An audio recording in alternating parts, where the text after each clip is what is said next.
welcome to another edition of Access Central TV. I'm Andy Herzman, the host, and I have two fantastic guests with me. We have here Marcelo. Could you say your name for me, please? Marcelo de Silva.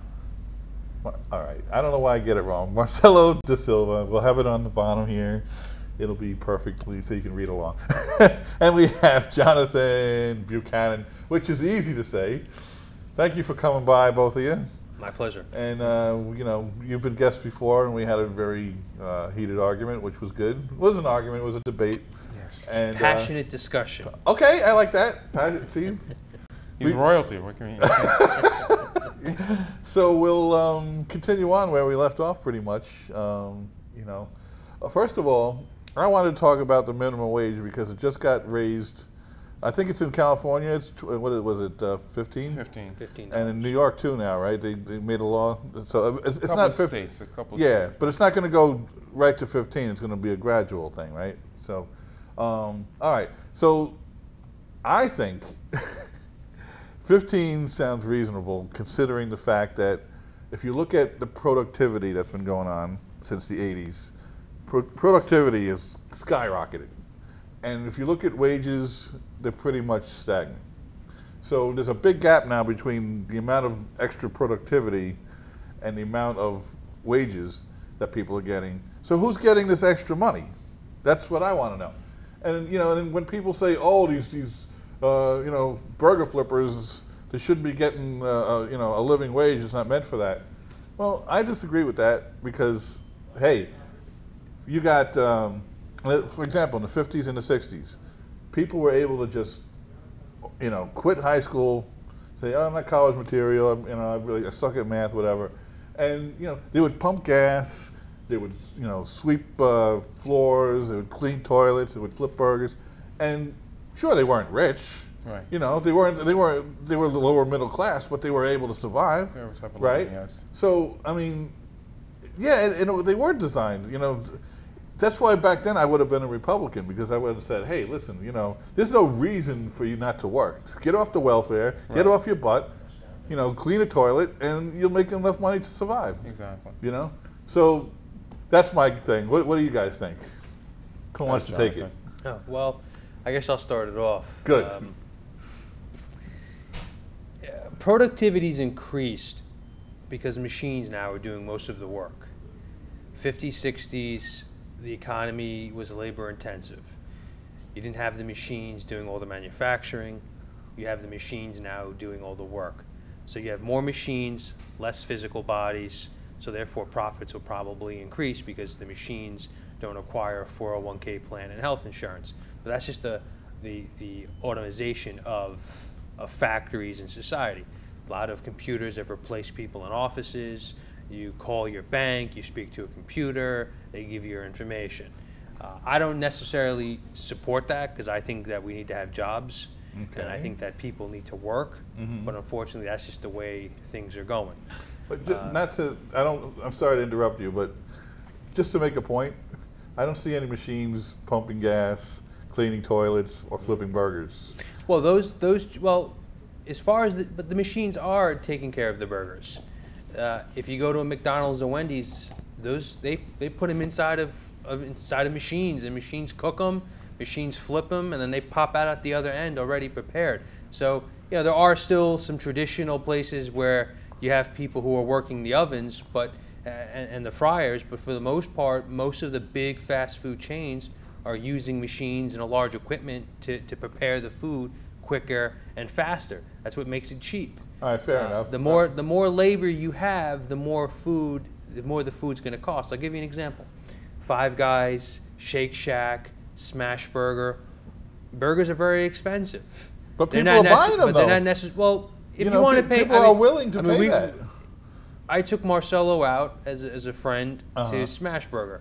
Okay. I paid $35 for 2 cheeseburgers, 2 sodas, and French fries, and the meal wasn't great, but that's another issue. That was Shake Shack. Okay, but let's say $35. That's a lot of money for 2 burgers, French fries, and a soda. 2 sodas. Right. I could have gotten that same meal at McDonald's for probably half the price. Right. Okay. And part of that reason is because McDonald's has been able to provide a low-cost food to its consumers. Right. So if you're willing to pay more, you know, necessarily you're going to get better quality. But So what does that have to if do with minimum wage? But what I'm getting at is that the minimum wage, if you increase it to 12, 15, I'm already paying $35 for 2 meals at Smash Burger and at Shake Shack. It's only going to go up even more. So I'm going to pay $45 But it's for going 2 to go meals. up more no matter what, Okay? whether someone gets a raise or not. I mean, inflation is inflation, right? No, but companies have a scale on how much they're going to increase wages per quarter or per year. Okay? They just can't increase dramatically and say, you know what, $15, that's it. That's going to have a massive effect on a lot of people, especially poor people. You know, a lot of government, a lot of politicians, they always think that what they're trying to do is help the middle class and the working class. But they're going to make products more and more expensive for poorer people to buy. And that's going to become an issue. It'll hurt the middle class, you're saying? Absolutely. And that's what I'm concerned about. A perfect example. The middle class already saw. hurting, dude. Well, we'll get to that. But I just want to give an example. Oil prices have come down. That has helped the economy. It's put about an extra $2,000 in the consumer's pocket. But at the same time, it's cost over 50,000 jobs in the oil and gas industry. And at some point, it's going to get to 150,000. Commodity prices have been down a lot: copper, gold, silver, iron ore.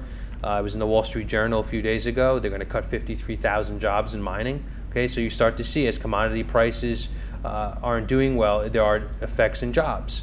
So if they continue to keep raising the wages, I'm sure what's going to happen is you're probably going to see more restaurants, especially mom and pop restaurants. I'm not talking about big chain restaurants, but Italian restaurants, Chinese food restaurants who hire people at maybe $8, $8.50, $9. They're not going to be able to employ as many people. That's going to hurt a lot of young kids for their jobs. There's a lot of young kids for entry-level positions. You know, $15 an hour, that's what a lot of my friends got when they came out of college with an education. Even some cases less than that, maybe 10, 12, 13. So if you're going to give somebody who's 18, 19 years old $15 an hour, I don't see them getting a job. I see them having a hard time trying to find employment at that level. Well, don't you because think if I'm an employer, I want somebody with experience. If they're going to cost me almost $30,000 a year at full time at 19 years old, I can't see hiring them. I can't see what value they're going to bring to me without any skills, unless it's just a labor-intense work. If it's cleaning a toilet or mopping a floor, that's one thing. But there's so many people that can do that job. But it's not just what they can do, it's what they're bringing in for the company, right? I mean, baseball players, you know, they're swinging a bat, $10 million, come on. And you know, I'm glad you brought that up, because I've had a tough time with the outrageous salaries that athletes and celebrities get paid. I think they deserve it, though. Really. Well, but why they bring in that kind of money. But why don't bankers then deserve the $20 million that they make? You know, some of them do. When I hear people attack Wall Street and they attack the salaries of Fortune 500 CEOs, as far as I'm concerned, and the way I look at things, they have more responsibility than a baseball player or an actor. I mean, they're responsible for a lot of entities within that business, and that's what justifies their salary. You know, Leonardo DiCaprio, he's a great actor. I love his movies, but I don't know what value he brings, other than he brings money to Time Warner or to Panama or to Universal Studios. But you can't have it both ways now. You can't have it, you know, you can't say a burger flipper, you know, doesn't deserve more money, even though they make the company money. I mean, McDonald's is making billions of dollars off of these people's work. But you also have to take into consideration their cost of food, raising the cows, processing all the food. That's not cheap. That's not cheap. Hold on. That's a separate issue. That's not cheap. Between the 50s and the 70s, that was one of the most prosperous times that we had in our economy, and you know, to get a higher education, you know, college education, and so on, was basically nothing, and that's good. You want the economy to thrive. One of the factors and variables is making sure that people are educated, so that was good. Also, the proportion of the CEOs and upper management versus entry-level workers and everything else was much more of the gap was not as wide. the gap has increasingly gotten wider over the years. So the people up here are making so much profit and so on, and people like yourself, justify that, like, yes, they have a responsibility and so on, but it's not being equally distributed. So that gap is widening. The thing is, you want to increase the minimum wage, or actually rather the living wage. It became a living wage because it's giving people an opportunity to have an opportunity to live. You were talking about kids. Yeah, I get that. Should 18-year-old, 19-year-old be making that kind of money? That's something that should be addressed. I get that. But we're talking about a lot of people that are making that minimum wage are family, or mothers, or fathers, and so on. So they have to feed their family. They have to pay the bills and so on. If you increase their living wage, they go out there and they have certain money to spend and put back into the economy. If they don't have, if they don't have that living wage, where they have to depend now on the system, on the government to supplement them with some kind of social service type of aspect or any kind of supplemental income, then people complain. It's like, okay, look, they're depending on that system as well. So if you provide people with a living wage, it's solving so many issues. They have more buying power, because without the middle class, and the working class and the quote unquote working poor, the economy is going to falter. The top 20% of this country own, and I've mentioned this before, 97% of the financial wealth. Crazy. That But is you have to ask yourself, 80% of the population own 3% of that. But what did that 20% do to get to that position to own that wealth? A lot of them own homes. A lot of them have 401k Passive plans, income. IRA. Not all of them. I mean, 20% of the population. Not all of those people are millionaires. They're middle class people. They're upper middle class working people. No, the top 20%. They're not. The top, most of the millionaires are within the top 2 to 3% of the millionaires. When you're getting to 3, 4, 5, 6, 7, 8, past 10% of the population, those are middle class and upper middle class people. A lot of that money is in their house, it's in their retirement accounts, it's in their 401k plans. Okay, they save. That's part of the way. I know people who are, post office workers, and they have a good nest egg. That's a blue-collared job. That's fine. And there's nothing wrong with that. I never said there was. But it is possible that you can generate wealth over long periods of time with saving. So that's how you get into that 20%. The rich get richer, though. You got to admit. If you're down in the there's no way you can pull yourself. It's not fair. That's not right. I mean, come on. We just talking about pyramid scheme. That's a pyramid scheme. We just had a gentleman who came from Eastern Europe, who had no money. He sold his company to Facebook for almost $12 billion. He's a billionaire now. He came from nothing. His family was on welfare. But you think anybody can do that? I mean, he was lucky. But he's an exception. No, he wasn't lucky. He is an exception. He's intelligent. Right. Okay, he's smart. He had the knowledge and the ability to create a product and a service that people want. Okay, that's the way the world works. If you can come up with something that somebody wants and there's demand for it, it could make you wealthy. Okay. Let's stay to the topic, Jonathan. Do you think there's a problem when you work within a system, which I call a plutocratic system, that the top 20% own 97% of the financial wealth of that nation, and the other 80%? We're talking about, if you break it down, there's about 320 million Americans. About 315.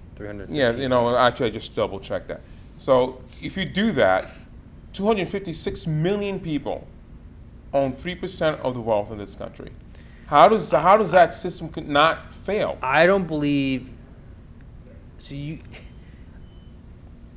we have to be careful with this social justice and what is quote unquote right and wrong. Because somebody has worked hard and they've accumulated. What you define working whatever hard? It is, $500,000 or 750,000. Let me get to it. And if they build up that wealth and that puts them in the top 20%, I don't believe anyone has the right to confiscate their wealth or tax their wealth to make up for other people. But if the system is there to set up to make sure that they accumulate that wealth, lobbyists, right? But if you're a post office worker and you've got 450, 500,000 in your private pension with your public pension What as well as your postal home. workers are you talking about? I know plenty of postal workers How who make many? a good. I know mechanics who own real estate who do well. I'm not talking about that. I mean, Ron. those are professional people who make a good Jonathan, living. You're avoiding the question. What I'm saying here, we're in a situation where if a percentage, they get more leverage to be able to accumulate that wealth and maintain that wealth. That's not 20% of the population. You're talking maybe 1 or 2, maybe 2% of the population. I'm talking about if these are corporations that have lobbyists influencing government officials, senators and congressmen, to set up bills that eventually become laws to favor their situation. I think that's an unfair advantage because these senators and congressmen, they're there to support and represent their constituents. There's a couple of things. It's a republic. Yeah, Am I right? Yeah, there's a couple things that could address that issue. One, more than half of this country doesn't vote, and that's a big problem. And why do you think they don't Okay, vote? let me get to the second point. So if you don't vote, then you don't have a voice. If you vote out the people who aren't representing you, then at some point they're going to catch a clue and say, I have to do some things here to keep my job. Second, the world has always been, the way things are here, it's always been that way. It doesn't matter if it was the Roman Empire, the Greek empires, So because if it's it been was the the same thing, American we should not Empire, try the to check British it? Empire. We shouldn't try to change Wealthy people have always had a lot of say in government and on what goes on. Of course they do. So if it's happening in America, it happened in the Roman Empire, happened in the Greek empires. This is no different than other empires or other industrial countries around the world. I'm not saying it's fair, but it's not unusual that these things happen. You could go to a third world country. You don't think that the wealthy or the well-connected don't have influence over their government on the way things are done there? Of course they do. That's just the way things are. So your point you're making, but I can't change that. Yes, you can. Okay, Iceland I can't did. change that. Iceland in 2011, through online and everything else, they overthrew the government and changed the constitution because they thought enough was enough. The people spoke. Iceland's one little island with a few 100,000, maybe 1 million people on it.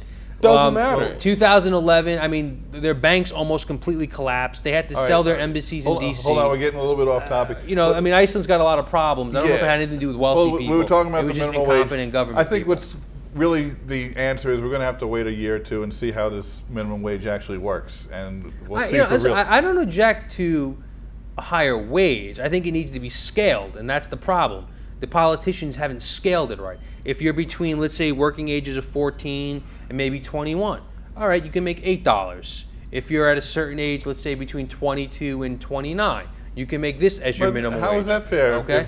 See, that's because there's entry-level positions. I mean, you're going to pay someone 17 years old $15 an hour. That's what they're going to get in California.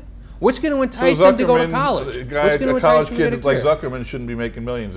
Zuckerberg created Facebook. That's why he's worth $30, $40 billion. You can't have it both ways. But just think about it this way.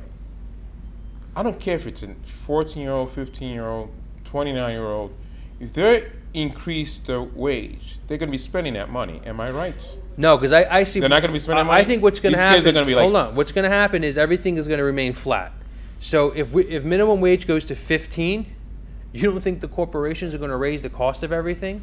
So they're going to be right back, right where they were before minimum wage. Before minimum got to 15. Instead of you don't understand the way business works. No, I do understand. No, you don't. If you know the way to understand, they're gonna put in the cost Jonathan, instead of into the the CEO products. making, like Starbucks making so many billions of dollars a year, he's like, okay, I'll make one less billion, but you know what? Marcelo, that is a delusional dream. Not. That's never going to happen. It's not the delusional dream. This is what they make. They're always going to make. Ben and Jerry had a freaking great system. No, Ben and Jerry's a not-for-profit ice cream company. It's not a for-profit ice cream company. I think, like I said, we're going to have to wait. We'll come back to this a year from now and see how it really works. And we can go on about this forever. But before the show ends, I wanted, because you mentioned the fact that people don't vote, right? So I wanted to know, right now, what candidate for 2016 would you be interested in voting for? And why? Do you have a? I already know who I'm going to vote for. Go ahead. Who are you voting for? Well, Bernie Sanders. Bernie Sanders, he's doing something that's never been done before. He's going to red states and people are showing up. people are showing up to support him. Yeah, You his philosophy is take what everybody else earns and give it to people who need it. To me, that's socialism, and that is the What's wrong with that? seizure of private assets and wealth. What's and wrong he with should be that? ashamed of himself that he's doing that. That's what he stands for: taking people's money, taxing people at an outright 90%. I've heard some of the stuff he says. At didn't say 90%, 90, he said yes, 50. No, 90%. That's what he wants to. He wants to go back to tax rates that pretty much crippled this country. didn't If you cripple notice, it. if you notice when Roosevelt put in the Wow. tax system at 90%, Kennedy came in. He had to reduce it to 70 because things were slow. Okay, and then we went into the Carter era. Yeah. Okay, and things were horrible. And then Reagan had to come in and cut it from 70 all the way down to 28. He didn't have to. Okay, and when he did that, what happened? We had the biggest economic boom in the last. Wow. It lasted for, All right, for who would you years. vote for then? I'm voting for Jeb Bush. So I like Jeb. Jeb Bush. Personally, I like Another Bush. I like Bush the first. I think the father was a great guy. Bush the second, dispute what people say. I have no issues with him. I think some of that. What? Hold You on, don't let- have a, wow. What? Let Wow. me finish. I think some of that attack was more directed towards Dick Cheney. And Jeb Bush is an accomplished governor in Florida who did a lot of great things. I don't think anybody there has as much experience as he has on the Republican field. Scott Walker, he's a success, but I think the fact that he didn't go to college may hurt him. What about Trump? He's up there in the. Trump's an exciting character. I think. Exciting character. That's an understatement. He'll. He's number one in the poll. It's early. As a Republican, you should be terrified. It's early. I mean, Giuliani was number one during this time, and he obviously didn't make it all the way through. So it's still early. True, but it's going to take money. It's going to take campaigning. It's going to take advertisement. It's going to take men and women on the ground to promote himself, to get people out to vote.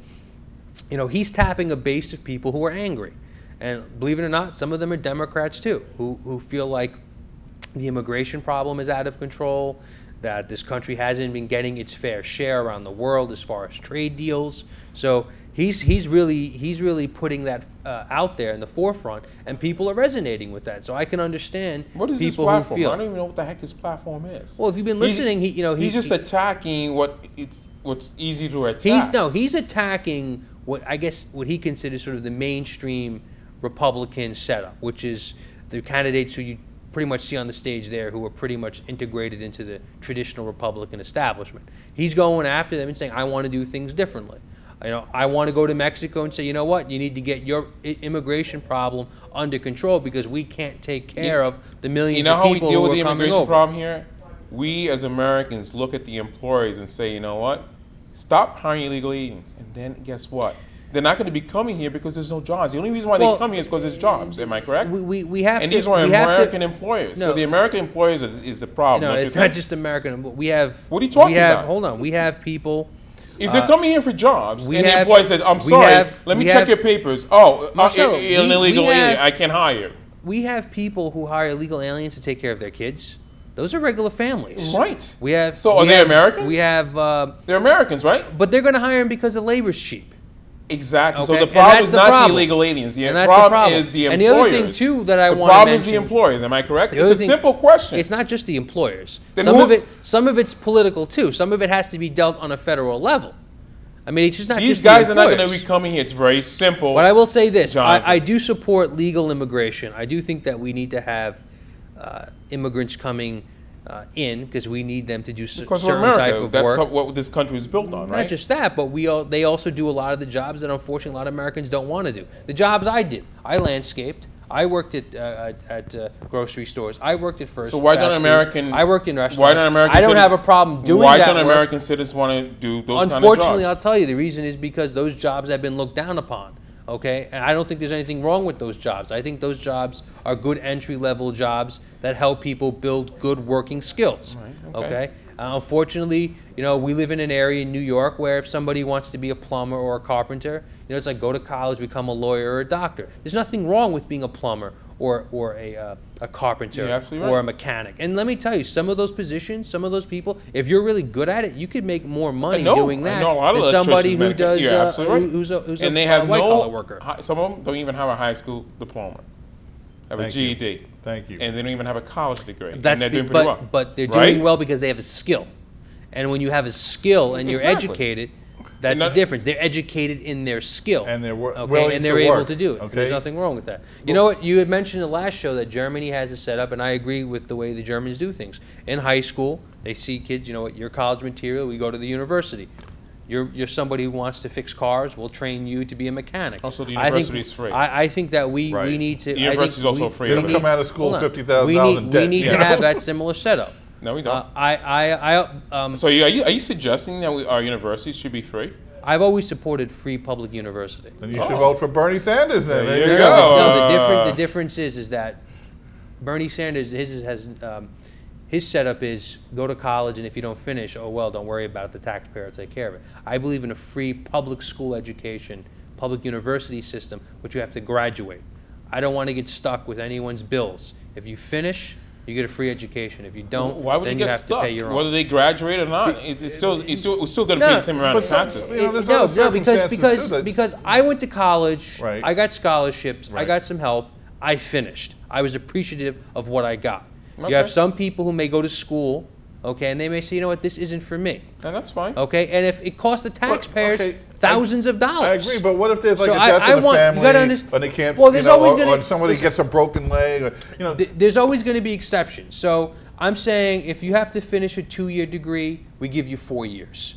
Okay? If you have to finish a 4-year degree, we give you 7 years. Okay? But at that point, when you're finished, you don't have to worry about paying your tuition. Because as someone who's an entrepreneur, someone who believes in investment, okay, the more educated your population is, the more money they can earn. The more money they can earn, the more buying power they have. Bill Gates didn't finish. Listen, you can't compare Bill Gates to Why the not? average population. You know. Bill Gates went to Harvard and he's at a genius IQ. That's not the majority of the country. The majority of the country is not going to be the founder of a $350 billion corporation. On that note, unfortunately, we ran out of time.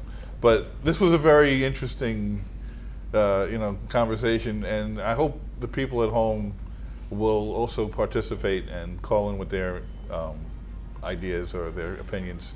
631-440-6012. Leave a message on the answering machine. We'll play it back and we'll respond to whatever you have to say. I want to thank everybody for coming. Marcelo, Jonathan, and please tune in again next week for Access Central TV.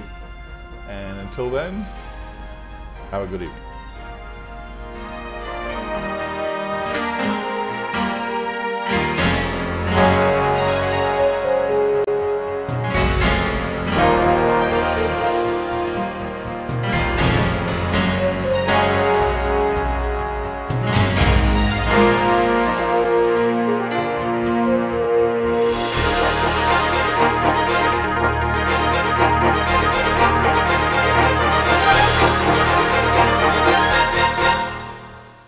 Central TV.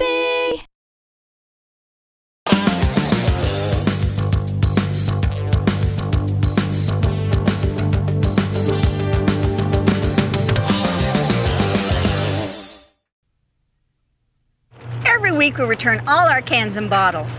Yeah, we help to reduce the world's waste. But aluminum? It's like gold. Oh, yeah. Environmental defense. Get green. For more environmentally friendly tips, go to getgreen.com. Oh, there's a bottle. Where? Right over there. To your left. To your left. There you go. You got it.